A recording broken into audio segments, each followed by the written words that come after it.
Coverage news 18 India की। यहाँ इस कार में सरकार होते हैं और सरकारों से सवाल जवाब होते हैं, और मैं रंजन को 360 डिग्री जरा इस तरफ लाना चाहती हूँ।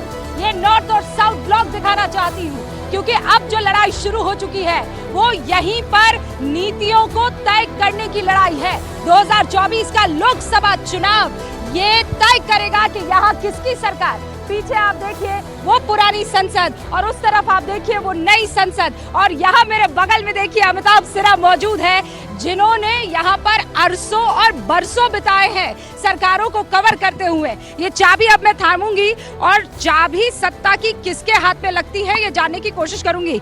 अमिताभ, यहाँ तो मैं कह सकती हूँ कि आपके ये जो बाल सफेद हुए हैं वो यहाँ पर नेताओं को कवर करते हुए हैं। हम आगे चलते चलते बात। बिल्कुल रूबिका, ये इसे पावर कॉरिडोर कहते हैं, और ऊपर पहुंचने में लोगों के पसीने छूट जाते हैं और सांस फूल जाती है, जैसे मेरी अभी फूल रही यहाँ तक पहुंचने में। कई नेता आए गए, लेकिन यहाँ तक पहुंचने का जो जज्बा होता है ना, जो 24 घंटे सातों दिन जनता के लिए बिताएगा, जो जनता के बीच पॉपुलर होगा, मुझे लगता है वही राशि नाहिल पहुंचता है। पहले चरण का मतदान जो है वो अभी भी चल रहा है अमिताभ। ग्राउंड से किस तरीके की रिपोर्ट आ रही है? वोटर परसेंटेज किस तरीके का रहा? वोटर परसेंटेज तो बढ़ा है रूबिका, इसमें कोई शक नहीं है। और वोटर परसेंटेज दो चीज़ें होती है, एक चीज़ तो साफ है, पहले कहते थे कि अगर वोटर परसेंटेज बढ़ा है तो मुश्किल सरकार के लिए होती है, लेकिन अब जो प्रधानमंत्री मोदी कहते हैं ना कि अब प्रो इनकम्बेंसी ज़्यादा है, सरकार के काम के लिए वोट पड़ रहा है, इसीलिए वोट परसेंटेज बढ़ा है। ऐसा कहा जा रहा है अमिताभ, लेकिन अब बहुत से चरण बाकी है, फाइट और तेज होने वाली है। वो नया संसद भवन, वो पुरानी संसद, और ये यहाँ नॉर्थ और साउथ ब्लॉक, और इसके बीच की जंग। आपने ऐसी जंग कभी देखी है पहले? ऐसी जंग मैंने कभी नहीं देखा। 10 साल सत्ता में रहने के बाद अगर प्रधानमंत्री कह रहे हैं कि हमारे काम पर अब भी जनता वोट दे रही है, अगर बीजेपी कह रही है हमें क्लियर मेजॉरिटी आ रही है, तो ये सीधा सा हिसाब है कि अब जो परफॉर्म करेगा वो आगे बढ़ेगा, जो देश को आगे जिताने की बात करेगा, आगे बढ़ाने की, वो चुनाव जीतेगा, जो अगली पीढ़ी की बात करेगा वही दमदार नेता है, वही स्टेट्समैन है। देश सर्वोपरि। अमिताभ, बहुत बहुत शुक्रिया हमसे बातचीत करने के लिए। और आप जरा आगे की तरफ बढ़ते हैं, क्योंकि आपको वो सेट दिखाना है, वो इलाका दिखाना है जहां पर आज जनता भी है, सत्ता में मौजूद लोग भी हैं, नेता भी हैं, राजनीतिक विश्लेषक भी हैं, और वो तमाम वरिष्ठ पत्रकार जिन्होंने यहाँ सरकार को देखा है। आदाब, अस्सलाम वालेकुम। आज की तारीख में सबसे बड़ा सवाल बताइए, आपको क्या लगता है क्या है? मैं यहाँ मौजूद तमाम युवा वोटरों से जानना चाहती हूँ, क्या है सबसे बड़ा सवाल? देखिए, मुझे लगता है एम्प्लॉयमेंट सबसे बड़ा एक मुद्दा है आज। एम्प्लॉयमेंट सबसे बड़ा मुद्दा? मेरे को लगता है राम मंदिर भी एक राम मंदिर सबसे बड़ा। देखिए, जैसे कि देश में 60% ज्यादा बेरोजगारी है, और युवाओं के आज भी देखा जाए तो 100 रुपए से कम इनकम है, उसके बावजूद भी बेरोजगारी, इनकम सबसे बड़ा मुद्दा महंगाई बेरोजगारी है। महंगाई, बेरोजगारी, शिक्षा पढ़ना, बिल्कुल, शिक्षा, महंगाई, सबसे बड़ा मुद्दा। मैम कास्टिज्म सबसे बड़ा मुद्दा। बेरोजगारी और महंगाई का। महंगाई, शिक्षा, बेरोजगारी, महंगाई। शिक्षा, बेरोजगारी, महंगाई। बेरोजगारी, शिक्षा और महंगाई। बेरोजगारी, शिक्षा। सबसे बड़ा मुद्दा महिलाएं, जो फर्स्ट टाइम लेडीज। मैम, बेरोजगारी, बेरोजगारी, राम मंदिर, बेरोजगारी, एजुकेशन, बेरोजगारी, महंगाई और सोशल जस्टिस, अनएम्प्लॉयमेंट, रोजगार, बेरोजगारी, शिक्षा, अनएम्प्लॉयमेंट। और ये इसलिए तो नहीं है क्योंकि यहाँ जो तमाम लोग बैठे हैं उनको अब रोजगार पाना है, हाँ कि ना? तो ये सबसे बड़ा मुद्दा रहने वाला है। नमस्कार आप सभी को। अब मैं जरा स्टेज पर जाऊं और यहाँ पर तमाम बड़े मेहमानों से बातचीत करूं, सवालों के जवाब लूं, उससे पहले ये जानना जरूरी है कि कौन कौन से रिपोर्टर मौजूद हैं, क्योंकि मत भूलिए प्रतीक त्रिवेदी यहाँ पर जुड़े हुए हैं मेरे साथ। भैया जी कहें दुर्गापुर, पश्चिम बंगाल से 102 सीटों पर मतदान आज हुआ है। 11 मोदी सरकार के मंत्री मैदान में किस्मत आजमा रहे हैं। और प्रतीक जी, भैया क्या कहें? ভালো তো চলছে এখানে, খুব ভালো চলছে। और এখানে मतदान কুচবিহার ছিল, উদার উত্তরি বাঙ্গাল ছিল। আমি দাঁড়িয়ে আছেন এখানে, कहाँ दादा আমি কোথায় দিকে? सिटी सेंटर दुर्गापुरी आमी। तो यहाँ पे हैं, आप बताइए मोटा मोटी जान लीजिए कि ये शहर तो थोड़ा खामोश सा शहर है, कॉस्मोपॉलिटन जैसा। देश भर के लोग यहाँ पे काम करते हैं, लेकिन शहर की बात छोड़िए, कुछ बिहार में थोड़ा सा डिस्टरबेंस हुआ है अपनी तरह से, बंगाल में अपनी तरह का एक रेजिस्टेंस रहता है, लेकिन ये बात सच है कि बंगाल का चुनाव भी अपना बहुत रोचक है, सीटें भी हैं और यहाँ पर रोचकता भी बहुत ज्यादा है। और अपना जो काफिला है वो तो उत्तर प्रदेश बिहार से होता हुआ यहाँ पश्चिम बंगाल में पहुंचा है और एकदम झारखंड के बॉर्डर पर इस वक्त है। आज हम यहाँ पे शो करेंगे, लेकिन आपकी बहस भी बड़ी रोचक है, लोग देखते हैं आपकी बहस, और जिस तरह से आपने आगाज किया वो बहुत अच्छा लगा और मुझे देख के अच्छा लगा। लेकिन आगे बढ़िए, हम आपकी डिबेट को बहुत बड़ी रोचकता से यहाँ देख रहे हैं। बहस देखते हैं, पर आपको पता है रूबिका लियाकत भैया जी कहीं देखती है। 5 बजे शो खत्म होता है और मैं न्यूज़ 18 इंडिया से चिपक कर बैठ जाती हूँ, क्योंकि मुझे जानना है कि भैया जी जो है वो जब मौजूद होते हैं ग्राउंड में तो जनता क्या कह रही है। आनंद आता है देखने में और मैं इंतजार करूंगी 6 बजे का। तो प्रतीक, कुछ नहीं चाहिए, जनता को कुछ नहीं चाहिए, जनता को कुछ नहीं चाहिए रूबिका, जनता को चाहिए कनेक्ट चाहिए। कि हम उसके कनेक्ट में कहा उसका करंट जो है तारा हाथ भी जो निकले तो करंट लागचे कि ना लागचे, तो तो जनता को कुछ नहीं चाहिए, जनता को सिर्फ करंट चाहिए। वो सर्किट बनता है कि नहीं बनता है, तो अगर सर्किट बन जाता है बहरहाल आप अपनी डिबेट का आगाज करिए। मेहमान वहाँ पे तशरीफ प्रतीक द्विवेदी में भी और आपको बता दें कि न्यूज़ 18 इंडिया में भी। प्रतीक बहुत बहुत शुक्रिया हमारे साथ जुड़ने के लिए। तो आपका न्यूज़ 18 इंडिया के साथ कनेक्ट है कि नहीं, जोर से बोलिए। वंडरफुल, तैयार है आप सवालों के लिए? अब मैं उससे पहले एक रिपोर्ट आपको दिखा देना चाहती हूँ। सारे मेहमान हमारे साथ यहाँ पर मौजूद हैं और इनफैक्ट हमारे बुलावे पर यहाँ पर आए हैं, सब कुछ छोड़ छाड़ कर आए हैं, जनता के सामने पेशी देने के लिए आए हैं। लेकिन आज जो मतदान इस वक्त चल रहा है, जब मैं आपसे बात कर रही हूँ, कई ऐसे लोग हैं 5 बजे कहते हैं मतदान खत्म हो जाएगा, 2 मिनट मुझे अभी भी दिखाई दे रहे हैं। कई जगह पर 6 बजे तक मतदान चलने वाला है और कई जगह पर तब तक चलेगा जब तक उस कैंपस में पोलिंग बूथ पर लाइन या कतार लगी हुई होगी। और इसीलिए ये लोकसभा का जो चुनाव है 2024 का किस लिहाज से महत्वपूर्ण है, कौन कौन से दिग्गज नेता मैदान में उतरे हैं, क्या कहता है आने वाला लम्हा, ये रिपोर्ट आपके सामने।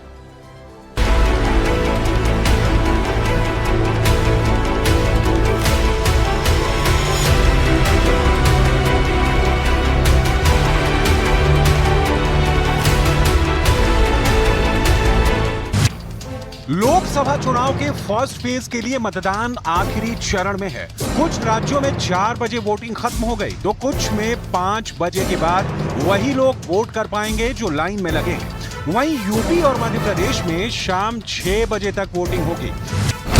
पहले चरण में 21 राज्यों की 102 सीटों पर 1625 उम्मीदवारों की किस्मत ईवीएम में कैद हो गई है, जबकि पहले चरण में 11 केंद्रीय मंत्रियों की किस्मत दांव पर है। साथ ही 5 पूर्व सीएम भी अपने ताल ठोक रहे हैं।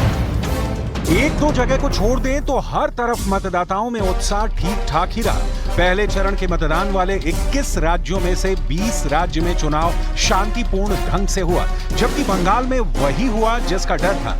कूच बिहार में मतदान क्या शुरू हुआ, मानो संग्राम छिड़ गया।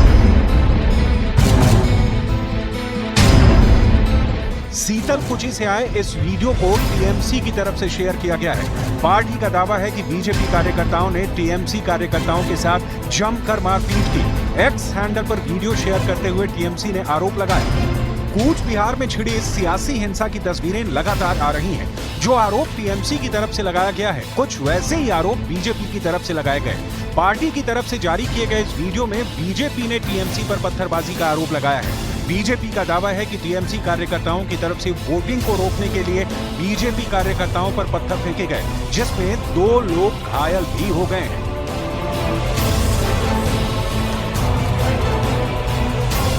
मामला पत्थरबाजी और हंगामे पर ही नहीं रुका, कहीं पोलिंग बूथ को आग के हवाले कर दिया गया, तो कहीं लोगों के घरों में तोड़फोड़ तक की गई। इतना ही नहीं, दिनहाटा में बीजेपी के बूथ प्रेसिडेंट के किडनैपिंग की खबर भी सामने आई। कुल मिलाकर बंगाल के अलावा पहले चरण की 102 सीटों पर चुनाव शांतिपूर्ण तरीके से हुआ, लेकिन इसके बीच कुछ सवाल सियासी बाजार में गूंज रहे हैं। पहला सवाल, पहले चरण में किसका बनेगा समीकरण? दूसरा सवाल, दक्षिण में खिलेगा कमल या इंडिया गठबंधन की पकड़ रहेगी मजबूत? तीसरा सवाल, बंगाल में मतदान के दौरान बवाल का मतलब क्या है?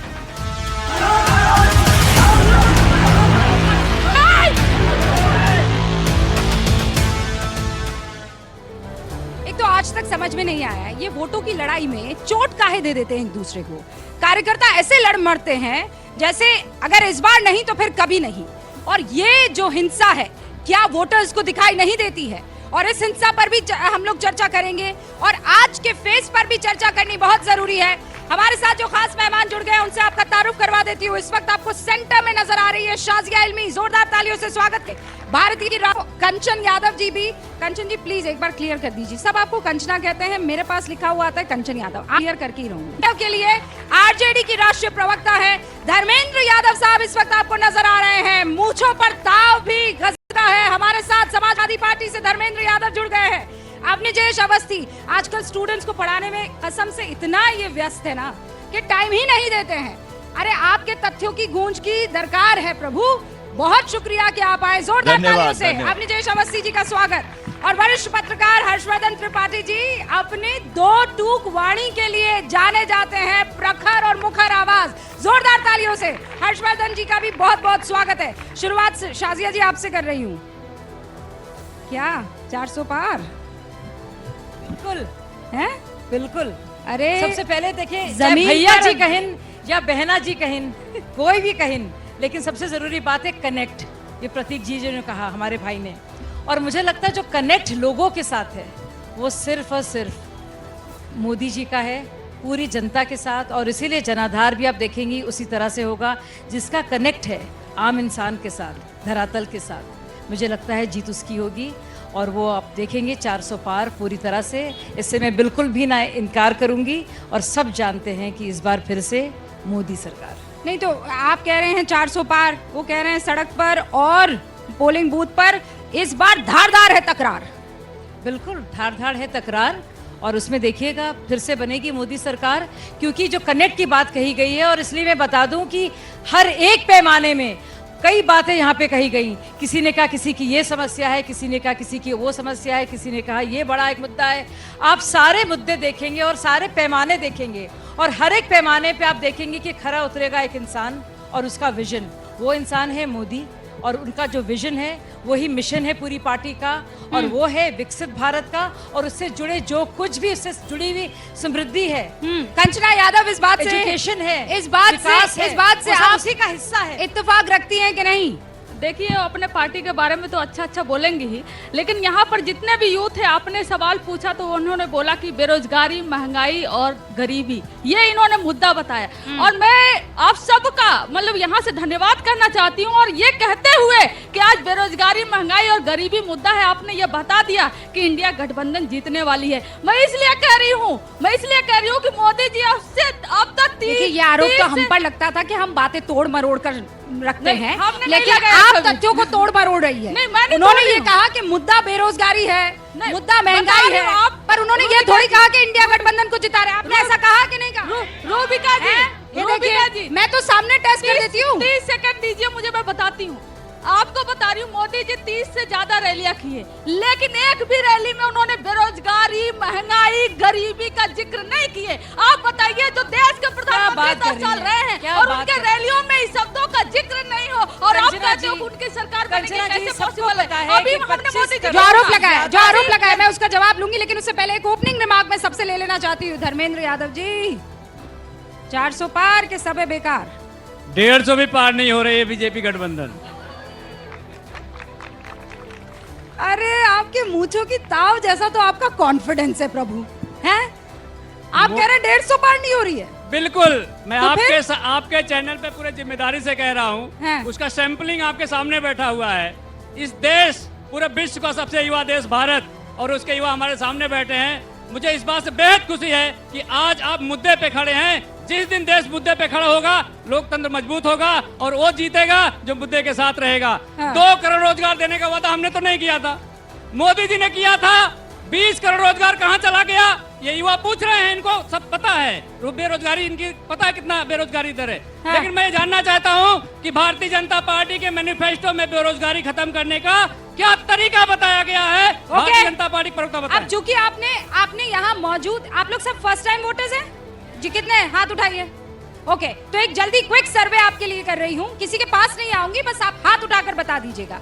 अभी आपने कंचना जी को भी सुना, अभी आपने यादव जी को भी सुना। वो कह रहे हैं कि इस बार एनडीए सरकार 150 भी नहीं पार कर पाएगी। कितने लोग ये मानते हैं?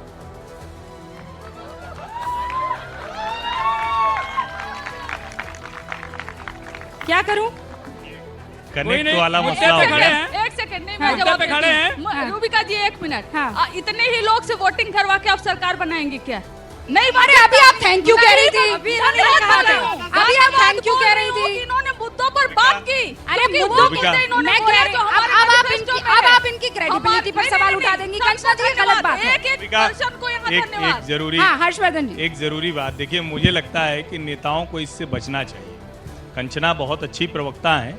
इन सारे लोगों ने, इन सारे नौजवानों ने बिना संकोच, बिना हिचक रूबिका के शो में कहा कि बेरोजगारी महंगाई मुद्दा है। एक बार जोरदार कंचना ने तुरंत कहा कि देखिए ये लोग कह रहे हैं, और उसके बाद जैसे ही कहा कि 150 पार वाला नारा गलत है तो तुरंत इन्हीं को कह दिया कि ये बेकार है। दरअसल विपक्ष का सबसे बड़ा संकट यही है कि वो जनता पर सवाल खड़ा करते हैं। जनता के साथ कनेक्ट बनाना है, जनता पे भरोसा, जनता का भरोसा, और जनता आपके ऊपर भरोसा करे। मुद्दों पर आप बात करने को तैयार नहीं, ये मुद्दे हैं, लेकिन इन मुद्दों पर भी अगर नरेंद्र मोदी के ऊपर जनता ज्यादा भरोसा करती है तो आप सोचिए कि किस तरह की कैंपेन चला रहे हैं और क्या नेगेटिविटी ज्यादा है। फिर मैं दर्शकों को बता देना चाहती हूँ, देखिए 5:08 हो गए। कंचना जी बस 1 सेकंड, वो व्यूअर कनेक्ट मेरा बहुत इंपॉर्टेंट है, मैं आपको मौका दूंगी। बस एक बार दर्शकों को ये बता दूं कि देखिए अभी आधिकारिक तौर पर मतदान पहले चरण का खत्म हो गया है। आप नीचे लगातार जो पट्टी चलते हुए देख रहे हैं वो अलग अलग राज्यों में जो मतदान हुआ है, जो वोट प्रतिशत है, उसके बारे में जानकारी। जलपाईगुड़ी से हमारे साथ आदित्य घोषाल, अबीर घोषाल जुड़ चुके हैं, उनका रुख करते हैं। अबीर, क्या जानकारी, आप कहां पर मौजूद हैं और क्या खबर है? देखिए, फ्रॉम 2019 ये बंगाल की, नॉर्थ बंगाल की जितने 8 लोकसभा की सीट है वहां पर बीजेपी का जो रिजल्ट वो बहुत अच्छा ही है। अगर 2021 में ये बंगाल की विधानसभा चुनाव को भी रिजल्ट आप देखेंगे तो देखेंगे जो आज जो तीनों सीटों पर लोकसभा चुनाव हुए हैं, कोच बिहार, अलीपुरद्वार एंड जलपाईगुड़ी, उस तीनों सीटों में भी बीजेपी का रिजल्ट ही बहुत अच्छा है। तो इसी को लेके इस साल हम लोकसभा चुनाव में देख सकते हैं कि बीजेपी, नरेंद्र मोदी आके भी मीटिंग कर चुके हैं, अमित शाह भी आके यहाँ पर मीटिंग कर चुके हैं। भाई, मैं तो बीजेपी डिस्कस ही नहीं कर रही हूँ, मैं तो वोट डिस्कस कर रही हूँ, मतदाताओं को डिस्कस कर रही हूँ। मैं डिस्कस ये कर रही हूँ कि 5 बज चुके हैं, क्या मतदान खत्म हो गया है? आप जहाँ पर मौजूद है वहाँ की क्या खबर है? बहरहाल मैं आपके पास आऊंगी, कंचना जी बात था इसलिए आप अपनी बात 30 सेकंड में पूरी कर लीजिए। अच्छा ठीक है, पीछे दिखा रहे हैं भाई। हाँ बताइए अभी। पूरी तरह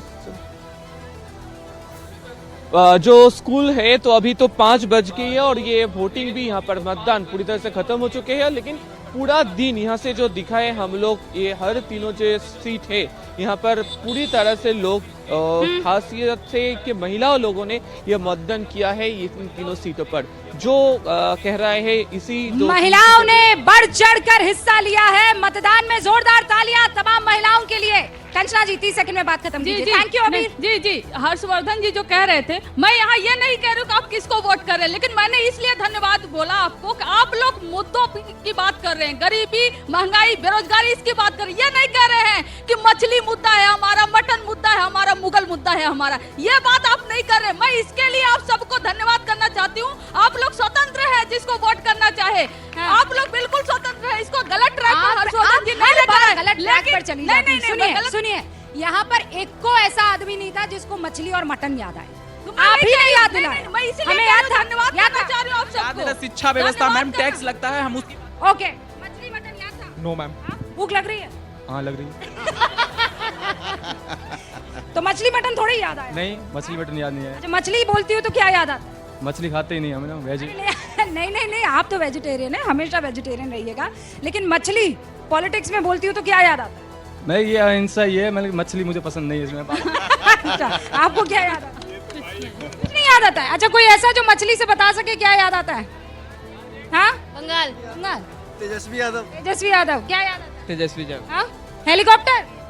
ये देखिए, लेकिन प्रधानमंत्री जी इसको मुद्दा बनाए थे, खाए तो तेजस्वी जी थे, मुद्दा कौन बनाया? मुद्दा प्रधानमंत्री जी रैली में बोल रहे हैं। आप जी देख लिया ना आपने? प्रधानमंत्री अगर अपने मंच से मछली, मुर्गा, मटन पर और सावर पर छोटे छोटे क्लिप जाते होंगे। आज ये खुद यहाँ पर विटनेस कर रहे हैं, हमने तो मछली मटन की बातें ही नहीं की, इसीलिए तो आप ही को हमारी क्यों याद आ गई? क्योंकि प्रधानमंत्री चाहते थे। और मैं तो हेलीकॉप्टर से आई भी नहीं, मैं तो कार से आई हूँ, जमीन से जुड़ी पत्रकार हूँ, जमीन पर ही रहूंगी, तो आपको इसका जिक्र करने की जरूरत ही नहीं थी। बात हो रही है शाजिया, आप लोग मुद्दों की बात नहीं करते हैं, महंगाई की बात नहीं करते हैं, बेरोजगारी की बात नहीं करते हैं। देखिए, सबसे पहले मैं कहूंगी बात या जनता के पास तो आपके पास अवसर होता है ना, विपक्ष को तो अवसर मिलता है, कौन मुद्दे डाइवर्ट कर रहा है? ओके, बिल्कुल। देखिए, ना तो मटन की बात हो रही है, ना मच्छी की, ना मैंगो या आम या अंडों की, कोई उसकी बात ना करना चाह रहा है। लेकिन केले की भी नहीं हो रही, केले की भी नहीं बात कर रहे हैं, ना ही नवरात्रि में अंडे खाने की बात हो रही है, कोई नहीं ऐसी बातें कर रहा है। लेकिन सबसे जरूरी बात क्या है? मुद्दों की बात। अच्छा, अब मैं कहना चाहूंगी, चाहे बात हो बेरोजगारी की, या फिर गरीबी की, या फिर नए नए रोजगार देने की, या फिर इन्फ्लेशन की, अगर मोदी जी की रैली किसी ने भी सुनी है, मुझे लगता है हम लोग को बहुत मौका मिलता है। कितना रोजगार लगातार मुद्दों की ही बात हुई है।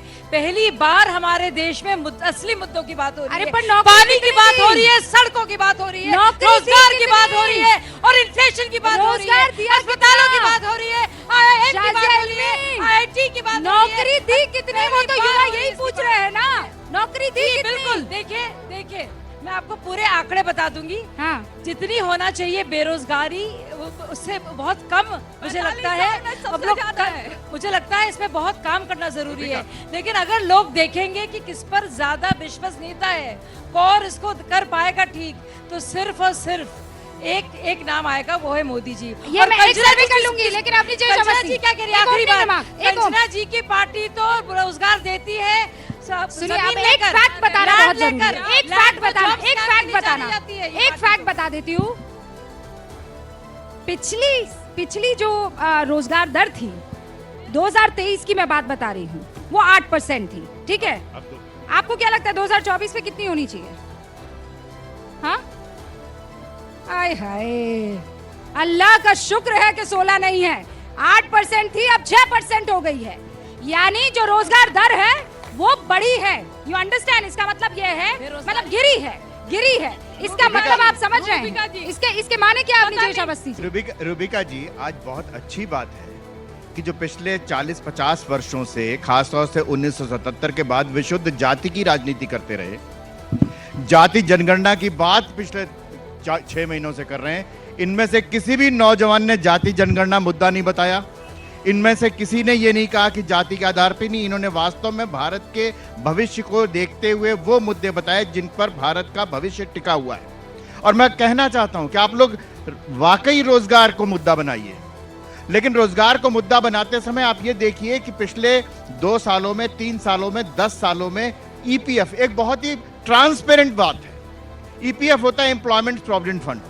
एम्प्लॉयमेंट प्रोविडेंट फंड आप लोगों को मालूम होगा कि जिसकी नौकरी लगती प्राइवेट भी, उसमें जो एम्प्लॉयर है वो प्रोविडेंट फंड का एक हिस्सा जमा कराता है, जो रिटायरमेंट के बाद या नौकरी छोड़ने के बाद उस व्यक्ति को मिलता है जो वहां नौकरी कर रहा होता है। नहीं सर, लेकिन एक सेकंड रूबिका जी, ये साइंटिफिक बात है ना, ये साइंटिफिक बात है। लेकिन यहाँ जो युवा बैठा है ना सर, वो ये मैं उसी पर आ रहा हूँ, मैं जब पहला कदम बढ़ाऊंगा, और मैं इन सब युवाओं की तरफ से मैं फील कर पा रही हूँ, मैं जब अपना कोर्स खत्म करूंगा, पहला कदम मार्केट में बढ़ाऊंगा, मुझे ये बेरोजगारी वाला भूत जो है कहीं निपटा तो नहीं देगा। सीधा सवाल इनका मैं रूबिका जी इसी पर आ रहा था कि नौकरियां मिले और कुछ नहीं चाहते। मैं इसी पर आ रहा था, सिर्फ डेफिनेटली इसी पर आ रहा था कि इन सबने का बेरोजगारी है।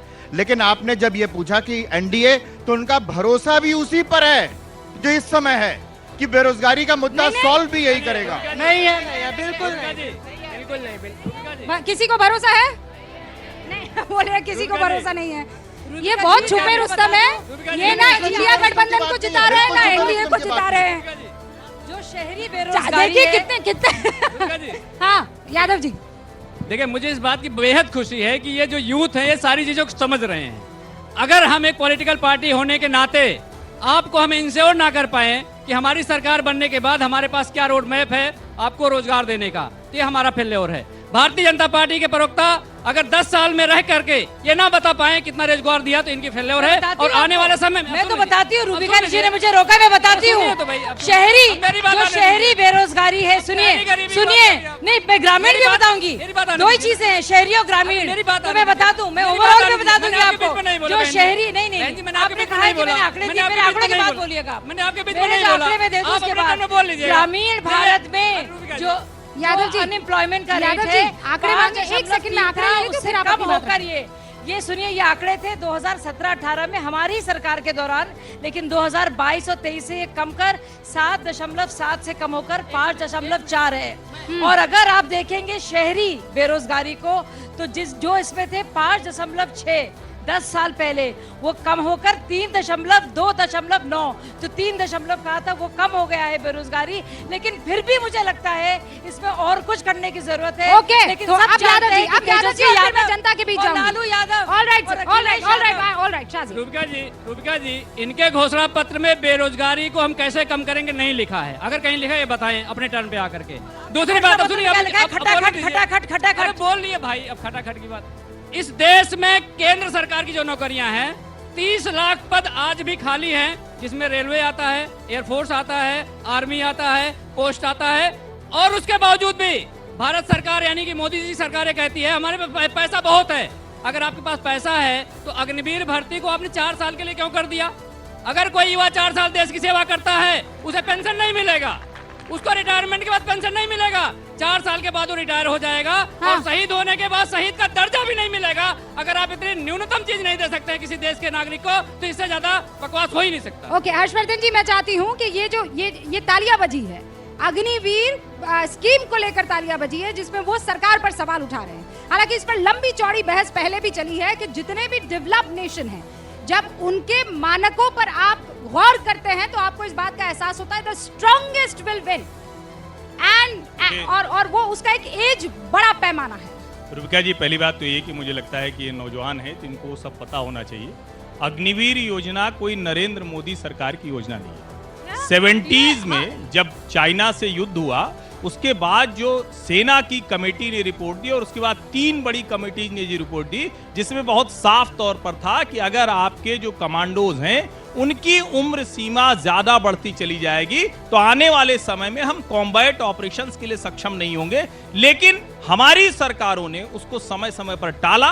ये सरकार उसको लागू करती है। नंबर 1 तो अग्निवीर योजना लागू भले हुई, लेकिन है पुरानी योजना। दूसरी महत्वपूर्ण बात ये, जब हम कहते हैं कि रोजगार कैसे मिलेगा, इसको समझना बहुत जरूरी है। जिस देश से एफडीआई की कमी हो जाए, जिस देश में पॉलिसी पैरालिसिस हो जाए, 2004 से 14 तक जिस देश के उद्योगपति इसको लॉस्ट डेकेड कहते हो, वहां रोजगार नहीं मिल सकता है। लेकिन जब दुनिया भर की बड़ी कंपनियां भारत में आएंगी तो वहां रोजगार निश्चित तौर पर मिलेगा। और मैं फिर से कह रहा हूं, ये सवाल आप सब लोगों को जानना चाहिए। उद्योगपति को गालियां देकर जो रोजगार पैदा करता है उसको चोर कहकर, बेईमान कर कोई सरकार रोजगार नहीं दे सकती। चूंकि यहाँ पर पहले फेज का मतदान भी आज हुआ है, हमारे साथ नीरज सहारनपुर से जुड़ चुके हैं। एक बार उनका रुख करना चाहती हूँ। नीरज, सुबह से आप ग्राउंड जीरो पर हैं। मैं आपको इनफैक्ट 6 बजे से देख रही हूँ। जोरदार तालियां नीरज के लिए हो जाए। हर एक खबर न्यूज 18 इंडिया के दर्शकों तक नीरज ने और बाकी तमाम जो हमारे रिपोर्टर्स हैं वो 5 बजे ग्राउंड पर थे। 6 बजे हमारा बुलेटिन शुरू हुआ और तब तक चलता रहा जब तक के मतदान खत्म नहीं हुआ। In fact it's going on and on. Neeraj, वहां मतदान को लेकर कितना प्रतिशत आया है खुलकर सामने और कैसी फाइट रही है, ये जल्दी से बता दीजिए। देखिए रूबिका, सहारनपुर उन इलाकों में है जहां सबसे अधिक मतदान होता है उत्तर प्रदेश में। लेकिन चुनावी गर्मी के बीच आपको बता दें कि यहां का मौसम जो है वो बदल गया है। रूबिका, बारिश हो रही है सहारनपुर और आसपास के इलाके में, लेकिन सबसे बड़ा सवाल कि यहाँ 70% से अधिक मतदान की गुंजाइश हो सकती है जब अंतिम आंकड़े आएंगे। मतदान का वक्त अभी है थोड़ा धीमा हुआ है, अंतिम घंटा बचा हुआ है उत्तर प्रदेश के 8 लोकसभा सीट पर मतदान का। लेकिन जब यहाँ के मतदान प्रतिशत आएंगे सहारनपुर के, तो वो आपको 65 से अधिक, 65 से 70 के बीच होगा। आपको मैं बता देते कि बारिश में बहुत लोग अभी भी मतदान करने आ रहे हैं। तो मतदान को लेकर जागरूकता क्या है, किस तरह का जोश वाला माहौल है, उसका अंदाजा आप लगा सकते हैं। अगर सहारनपुर के फैक्टर की बात करें, आप भी पश्चिमी यूपी में आई थी, तो सहारनपुर में 3 फैक्टर है। अधिक मतदान हुआ है, बीजेपी चाहती है कि दोनों के बीच वोट बटे, यानी बीएसपी और इंडिया अलायंस के बीच वोट बटे। इंडिया अलायंस के उम्मीदवार इमरान मसूद चाहते हैं कि वोट उन्हीं को मिले विपक्ष का। अगर ऐसा होता है तो टक्कर बहुत जोरदार होगी। लेकिन मुकाबला ये इतनी तगड़ी फाइट है कि इमरान मसूद कह रहे हैं मुझे 8 लाख मिलेंगे, और वहाँ पर अर्जुन लखनपाल जो है वो ये कह रहे हैं कि मुझे जो है 2 लाख से जीता। राघव लखनपाल कह रहे हैं 2 लाख से जीतूंगा मैं। तो ये पहली जो लोकसभा सीट है उत्तर प्रदेश की वो सहारनपुर है, और इसीलिए महत्वपूर्ण हो जाती है। अब रामपुर का रुख करते हैं। आजम का गढ़ कहा जाता है, लेकिन दोनों ही पार्टियां, चाहे समाजवादी पार्टी हो चाहे बीजेपी हो, उस इरा से निकलने की कोशिश कर रही है। अरुण हमारे साथ जुड़े हुए हैं। अरुण, क्या जानकारी आ रही है ग्राउंड से मतदाताओं को लेकर? देखिए रूबिका, पहली बात तो यह है कि जिस तरह का उत्साह और उमंग पिछले चुनाव में देखने को मिली थी वो पश्चिमी उत्तर प्रदेश के कम से कम पहले चरण में वो उतनी उत्साह नहीं दिख रही है लोगों के बीच में वोट देने के लिए। दूसरी बात यह है कि जो हार जीत का अंतर था पिछले 2 चुनावों में बहुत जबरदस्त था, बहुत ज्यादा था। इस बार ऐसी उम्मीद लग रही है कि बहुत ही क्लोज कॉन्टेस्ट, कई ऐसी सीटें जिस पर होने वाला है, इसलिए आखिरी दम तक कोशिश कर रहे हैं प्रत्याशी लोगों को जा रही हूँ। क्लोज कॉन्टेस्ट होता हुआ दिख रहा है। अरुण, चूंकि मैं यहाँ मौजूद हूँ, ये तमाम फर्स्ट टाइम वोटर्स जो हैं वो भी अपने सवाल पूछना चाहते हैं। वक्त की थोड़ी कमी है, भवानी का रुख करते हैं महारा राजस्थान से। भवानी, आप शायद जयपुर में मौजूद हैं, क्या रहा मतदाताओं का रुख, किस तरीके का था वोटिंग परसेंटेज? देखिए रूबिका, जयपुर के अंदर तो वोटिंग परसेंटेज अच्छा है, और अभी तकरीबन ये माना जा सकता है कि 60% के आसपास जयपुर डिस्ट्रिक्ट के अंदर पहुंच चुका है, और अभी भी आप लोग आते हुए नज़र आ रहे हैं। अब हालांकि वो नहीं है, लास्ट 1 घंटा बचा हुआ है। 6 बजे तक जो मतदान केंद्र में आ जाएंगे वो भले 8 बज जाए, उनको वोट कराया जाएगा। आ रहे हैं, अब थोड़ी सी बीच बीच में संख्या बढ़ जाती है, कुछ कम होती है, लेकिन कुछ इलाकों के अंदर मतदान काफ़ी कम हुआ, जिसमें सवाई माधोपुर, करौली की सीट है, ऐसी झुंझुनू की सीट है, जहां कुछ उम्मीद की जा रही थी कुछ बेल्ट के अंदर की मतदान अच्छा होना चाहिए था, वहां कम है। जहां लग रहा था कम होना चाहिए वहां ज़्यादा है। ओवरऑल माना जा रहा है कि राजस्थान में 65% के आसपास ऊपर मतदान जा सकता है। वोटर भी बड़ा खेला करने लगे हैं भवानी, साफ दिखाई दे रहा है। अब तो वो भी फॉर्मूला बदल गया है कि ज्यादा होगा तो क्या मतलब, कम होगा तो क्या मतलब। अब मैं जरा इन बच्चों के बीच में जाना चाहती हूँ, जल्दी जल्दी। हाँ, वक्त की कमी है, जो बात रखना चाहता है 30 सेकंड में रखना है। हाँ, मेरा सवाल आरजेडी से और समाजवादी पार्टी से है। आप मैनिफेस्टो पर सवाल उठा रहे हो, लेकिन आप गठबंधन में हो, उसके बावजूद भी आप अपना अपना मैनिफेस्टो निकाल रहे हो और दोनों में अलग ही नंबर्स हैं।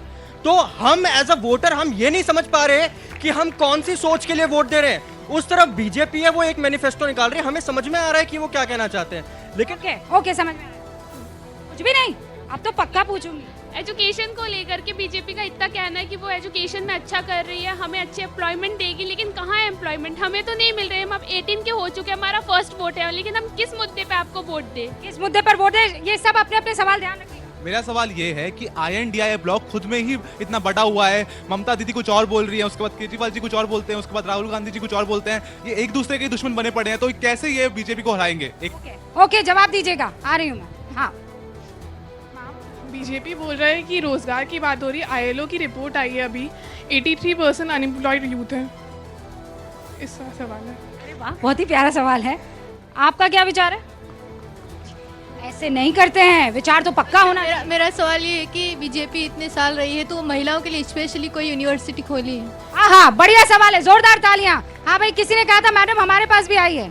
हम पूछना चाहते हैं कि हम लोग को रोजगार का भरोसा कौन देगा, रोजगार कब मिलेगा? अच्छा, आपको क्या लगता है कौन दे सकता है भरोसा? बेरोजगारी दर इतना बढ़ रहा है, बेरोजगारी दर कब? नहीं, अभी बताया ना, दर तो घटी है, दर तो घटी है।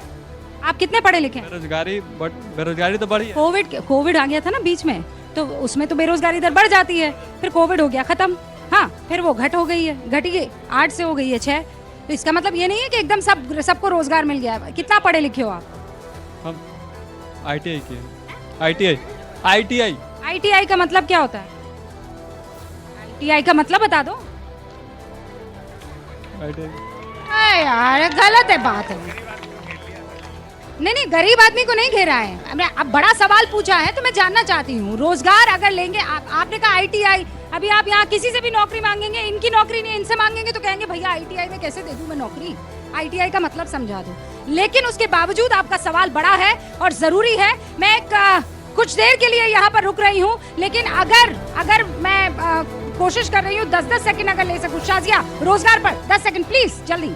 मुझे लगता है दर घटी है, काफी ज्यादा घटी है और हमारी इकोनॉमी भी बहुत ज्यादा इम्प्रूव हुई है। इसके बावजूद मुझे लगता है बच्चा ITI किया है, मैं पूछना चाहता हूँ स्किल इंडिया का पैसा कहाँ चला गया? अगर हमारा नौजवान स्किल नहीं हुआ। 10 सेकंड। देखिए आज 83% जैसे कहा उन्होंने, सबसे ज्यादा युवा बेरोजगार हैं और इसके लिए सिर्फ केंद्र की सरकार, मोदी सरकार जिम्मेदार। सिर्फ 10 सेकंड में रुक गया जी। लोकतंत्र जीवंत है, अपने मुद्दे सबको ध्यान में, लोकतंत्र खत्म नहीं हो रहा, हवाई बातें खत्म हो गई। रूबिका जी, सिर्फ इतनी सी बात है कि मुद्दों की जानकारी है, आपके सामने आ रहे हैं, ये सबसे स्वस्थ बात। जोरदार तालियां आप सभी का यहाँ पर मौजूद रहने के लिए। न्यूज़ 18 इंडिया में अब आपसे इजाजत ले रही हूँ, लेकिन 8 बजे देश नहीं झुकने देंगे। यहीं पर हाजिर होगी आपकी एंकर रूबिका लियाकत। देखते रहिए न्यूज़ 18 इंडिया।